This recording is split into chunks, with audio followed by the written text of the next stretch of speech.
A's last request. My eyes were still cloudy despite the fact it had been hours since I was told. I was trying my best to hold back the tears, but reading to fail. I stung my eyes, but I couldn't cry. I never cried or showed any sense of weakness. If I did it, I would be no better than anyone else. But God, it hurt. A was gone. And like the times she left the orphanage, I had noticed for days on end in the last month, she wasn't coming back. I had seen the body, which was proof enough for me that I would never see A again. She was gone this time, for good. I took a deep breath and pushed open A's doors. I knew that Roger intended to have A's room cleaned and prepared for someone else, insensitive prick, and I wanted to collect some of A's few personal possessions. Both were tossed away. When I opened the door, I was completely shocked. The room was completely empty. Nothing of A remained. She must have disposed of everything before I couldn't think it. But it would make it far too real. The matter was standing, the bed stripped of its linen. The whole room was spotless, untouched, as if no one had even lived there. I checked the door again to make sure I was in the right room. The calligraphic A was still engraved on the door at the level. It was evidently the young successor's room. I shut the door behind me and looked around. On the dresser behind the door was a slip of paper and an envelope. The paper had a B on an envelope and L written on it. The same English font that we used in the house. I knew, but for the moment I let eyes on them. A's last words. Suicide notes, if you like. My pale hands trembled as I grabbed the nose in the hand. I took another deep, shuddering breath before opening the letter. Not being able to bring myself to read it, I glanced over the door. A's handwriting was perfect, neat, straight. Even for the paper was unwritten. She would almost think I was bringing a note for the fact that it was written in pens. I was such a sharp contrast to my own scrawling handwriting. It never got any neater. I took my hand gently and told myself to stop beating about the bush, and just read the goddamn letter. Closing my bright red eyes for a moment beforehand, I read the letter. B. If you find the letter, I'm assuming I was successful in ending my life. I know how you think. Before you go on musing that you could stop me for the rest of your life, it wasn't your fault. There was nothing of you or anyone could have done. It was inventable. Everything that happened was bound to happen eventually. Even if someone had managed to stop him this time, it would happen on a later day, just the same. And it didn't die unhappily. I completely come to peace with the idea of dying. I dressed my point, and writing the note, was to tell you that even I haven't told you I love you as so would a brother. And I want to thank you for being so kind to me. Sometimes you weren't as nice as you could have been, but I think I know as well as anyone what stress we are put under, and how that affects minds and one's temperament. As well as thinking you, I read you to fulfill the request. Next to this letter is an envelope. You have most likely guessed by now, but it's a note to L. Fulfill my last wish and pass it along to him. Please, do not feel any easier fault. It was unavoidable and could have happened in any other way. With love, A. My eyes finally teared over, and I let the materials fall for the first time in the years. I didn't believe what A said. Something would have been done, surely. But the attention to open L's reader and read was great. But being raised for most of my life at Venice, I had most self-control than that. I also had more respect for A's memory. And you, I only had one option, to give L the letter.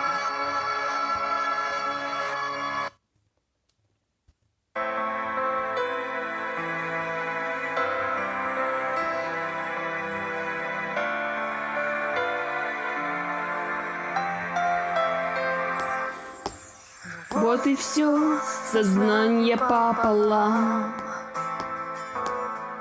И не найти ответ моим словам. Жду до сон лег и сердцу вру, но вновь взираюсь в черную дыру. Я без тебя умру. Постой, любовь, и шаг позаду не хочу. Постой, любовь. Я не жращий меня бы шучу. Постой, любовь. Бегу с тобой, высокий шагов. Подожди, любовь. Подожди, любовь.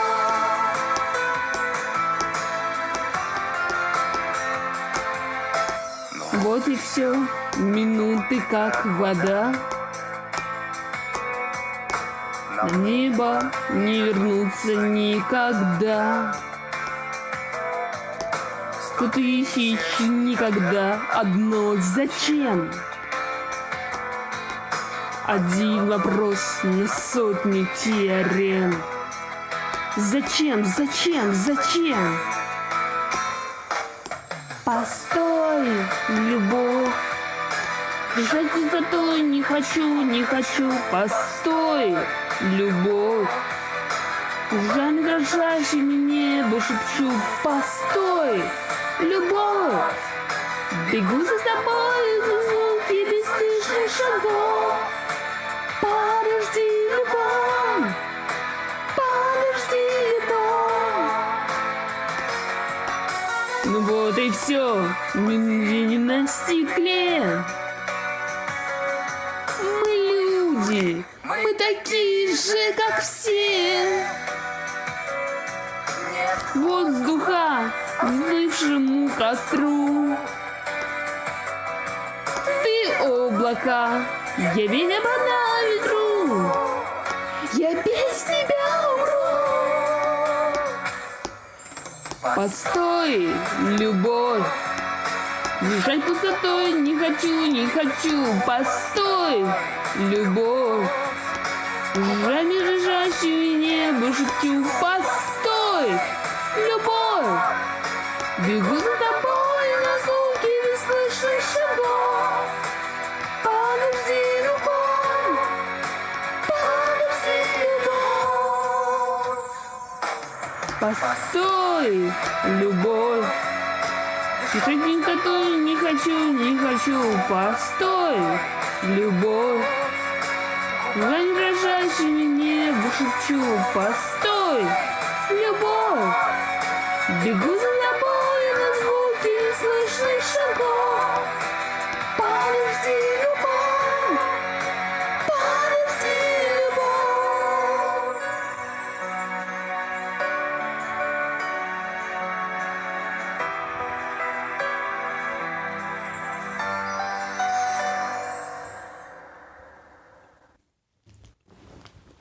I was sitting in my current hotel in Sydney, Australia. I was out on a series of kidnappings, nearly 30 disappearances now. I was completely lost, as my first successor. Suicide had distracted me almost entirely. The note that Vatari had given me was a stopping file as well. Vatari said it was from Beyond, who had gone missing soon after I received the note. How it was obviously that it had come from A, who had opened a B-link, calling it intuition, what I would hear from Beyond soon enough. At the moment my mind was only focused on the note. You might think I was much of a procrastinator. In truth, I wasn't.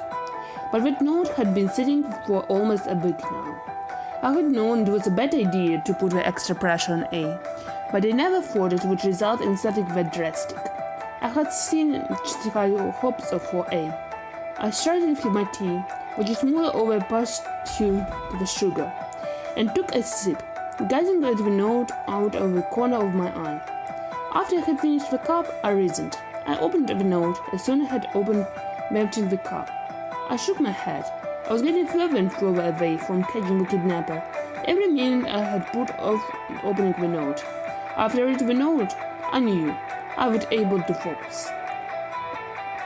My thin hand took the note from its place on the table, and without hesitation tore it open. Al, you were always a mentor to me, and I'm incredibly sorry it's come to this. I honestly don't believe that I'm incapable of suppressing you. I'm not like you. You're so much smarter and more controversial. I could never live up to what you expect of me. I wanted to apologize for the wasted effort you and everyone else you have put into raising someone like me. Please understand it was no way your fault. The fault is all mine. I don't regret growing up in Venice. It was the best time of my life. Your illness meant a great deal to me. And I don't believe I would be the half a person I am without being here. What I do regret is leading everyone on. I led them to believe I was capable of being a successor. I thought I could. I was almost managing, but the last 2 months have been harder, too much to bear. Again, it's not because of anything you have done. I just wasn't the right person to become the next L. Thank you for everything you have done to me. This note, which came from you from B, finally enclosed another note. But please pass it to Vatari. I apologize again. A. I was for once entirely unsure what to think or what to do. Well, what I had to do was obvious. Respect the wishes of my successor, and handing the note to the Vatari. I was sure that restraint from my own guiding of A, what was caused by a young genius should kill myself. With both blood on my hands, and I know it for the moment I received the news. A's note had made me second-guess myself, which was extremely rare. I had seemed sincere, but I was still unsure. What death struck me particularly hard is my own parents had committed suicide, a double suicide, being only 5 years old at that time. I barely comprehend what happened, but I was forced to understand as I was thrown from orphanage to orphanage, until Vatari had found me. I shook my hand on the revolver and focused on my married hand, getting the note to Vatari.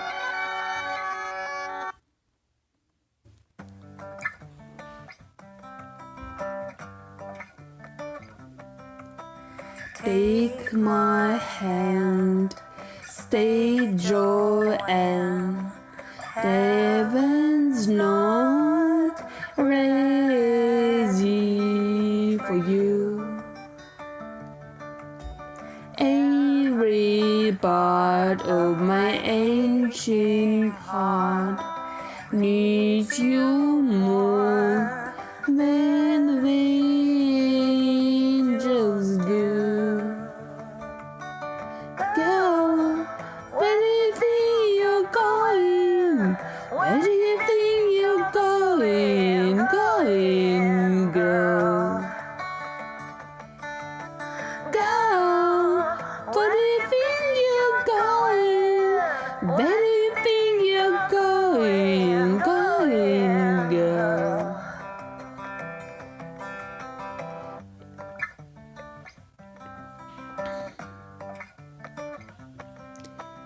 If you drought, I will let you stay. We both know things don't work that way. I promise I wouldn't say goodbye. So I step in my boy's gasping. Go, where do you think you're going? Where do you think you're going? Going, go. Go, where do you think you're going? Where do you think you're going? Going, go. Honestly, I know where you're going. Maybe you're just moving on.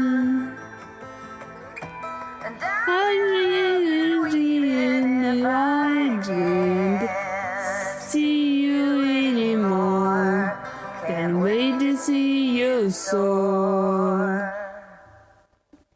Oh, where do you think you're going? Where do you think you're going? Going, go. Go, where do you think you're going? Where do you think you're going? Going, go.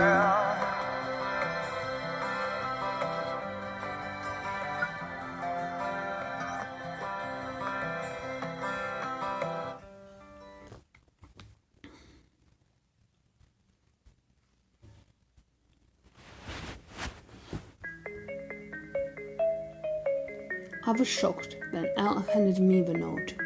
I couldn't possibly think of what Al could it be up to. It did, however, look almost identical to the envelope I'd given Al a week before, one which I knew was from A. The young successor had been one which was particularly special to Vatari. Since she had been so withdrawn, she had first come to Venice. I had taken it up to myself to bring out of her shell myself. I still remembered A's circumstances. She had been born out of Ladlock, coming from a very rich, prominent family who didn't want a scandal or a bastard as a grandchild. The billionaires had forced the young daughter to give up the child as she had only been 15 at the time of birth. A, or Astrid at the time, was soon adopted. Her life, for the most part, was normal until she was 9. When both of her foster parents were murdered, she was kidnapped by a killer for 6 weeks before police tracked her down. And you spoke about what went on to the time. In Quillish warning, knew but it had been something serious. However, I never pressed A about it. I knew Quillish very if she needed to talk. I was almost disappointed that A hadn't talked to me about what she was feeling. But A had been approached 15 years old, so I wasn't surprised. Adolescents did that. I decided that it was time to open the last note.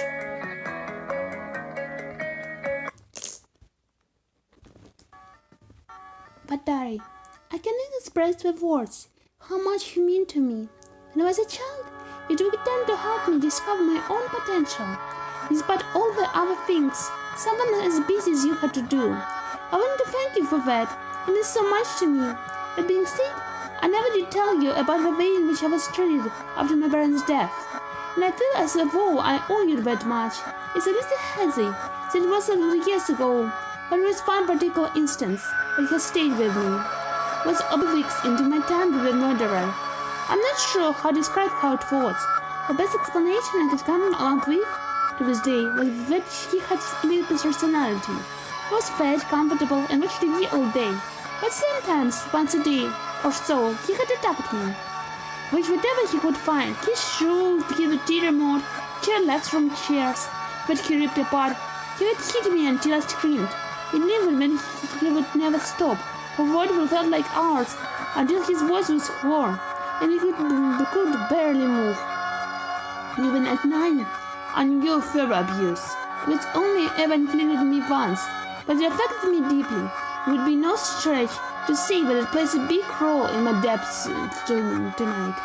I don't feel comfortable to elaborate even at all this time, but it was the most painful experience of my life. I remember screaming the most pressing noise my young ears had heard, and the killer only laughed and pressed harder. No one can hear you scream. Scream as loud as you can. You can hear and they don't care. Where are the police? Where are your real parents? They gave up on you because you are worthless. I stopped screaming. For life of what had been done, until later I would like to thank him for saving me from what would have been a painful death. And when he came to Venice, he was so kind to me. Thank you for providing him wrong.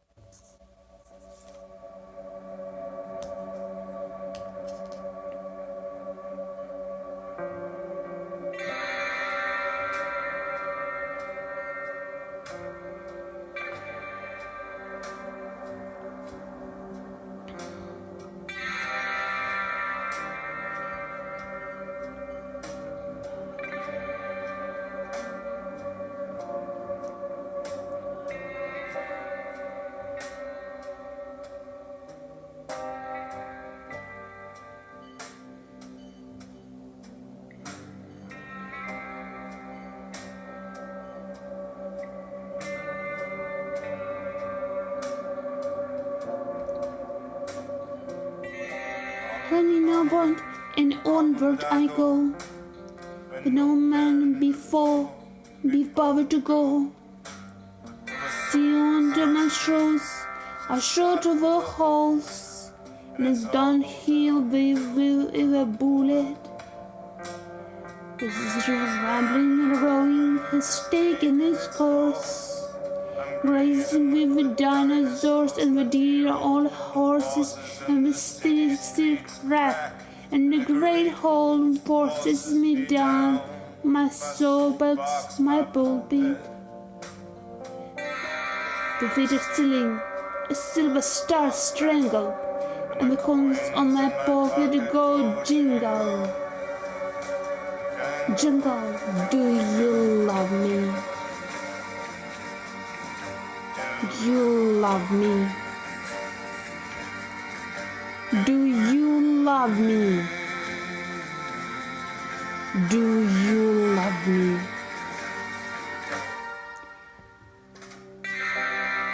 Prismatic feet with a girlish eyes. From my heart shoots the ransom.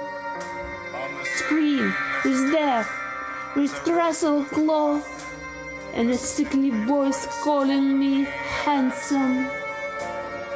Man in the theater with shy, girlish eye. On the screen there's an ape, a gorilla. There's a crow, there's a cow, there's a rustle of claw, and a voice with shrieks of death and vanilla. This is a secret, mountain mansion.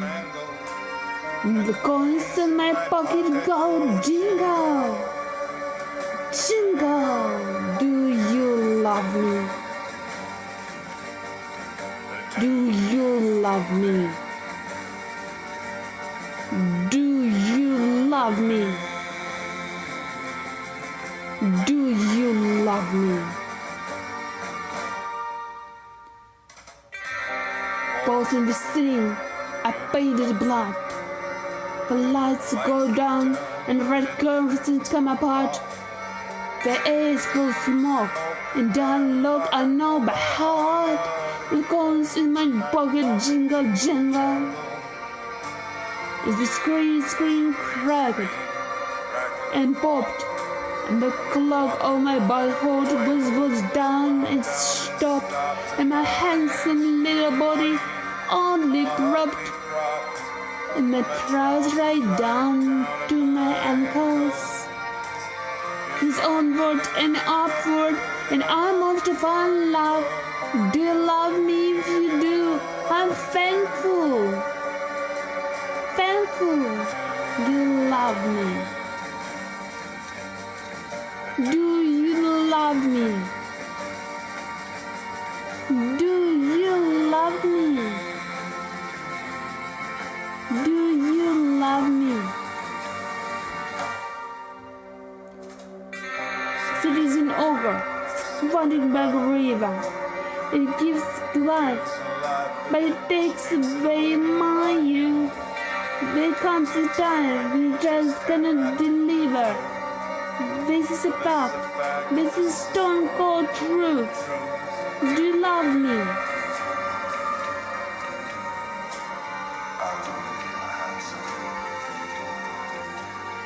Do you love me? Yes, I love you. You are handsome.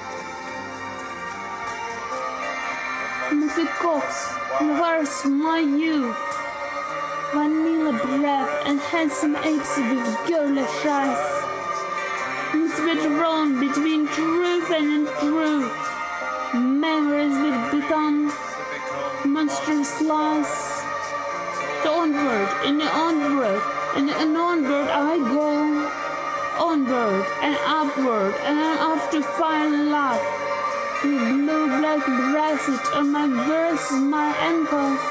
The coins in my pocket going jingle, jingle. Do you love me? Do you love me? Do you love me? Do you love me?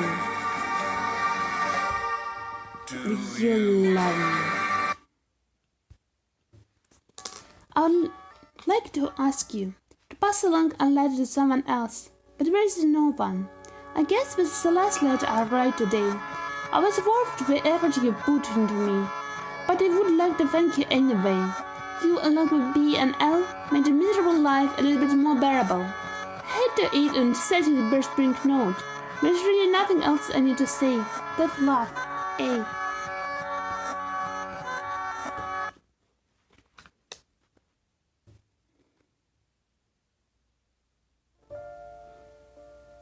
No words can describe the heartache.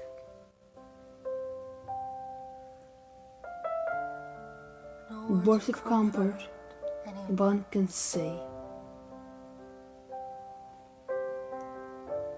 I never felt a pain like this before.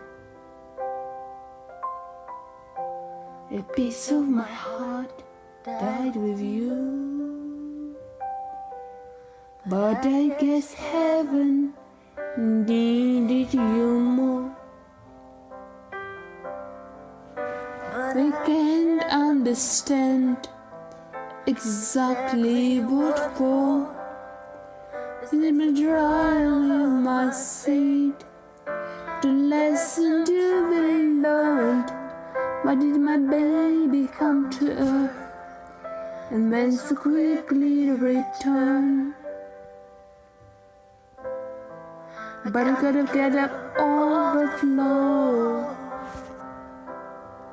and trust that heaven needed you more.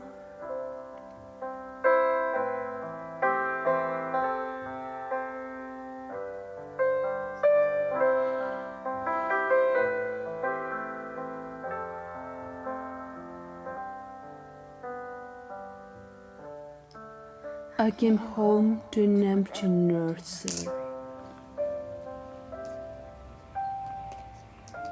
Your cries and laughter wouldn't fill this room.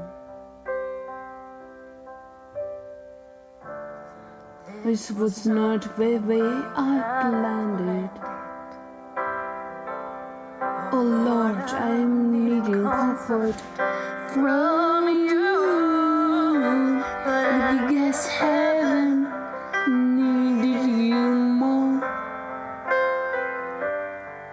But I can't understand exactly what for. This was trial of my faith, a lesson to be learned. Why did my baby come to earth and then so quickly return? I got to get up overflow and heaven needed you more.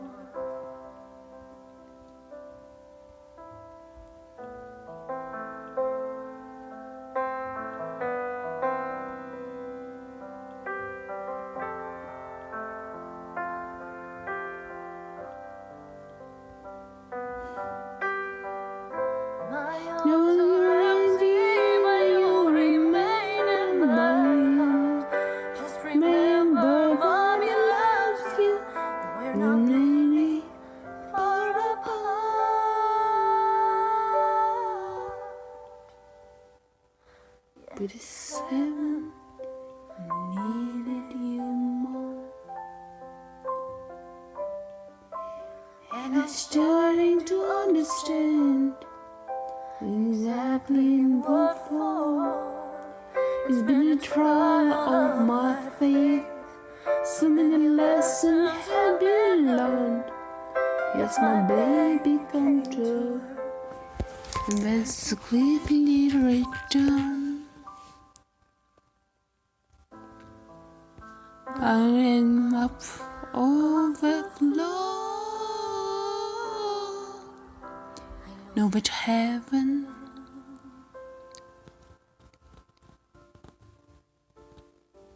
needed you.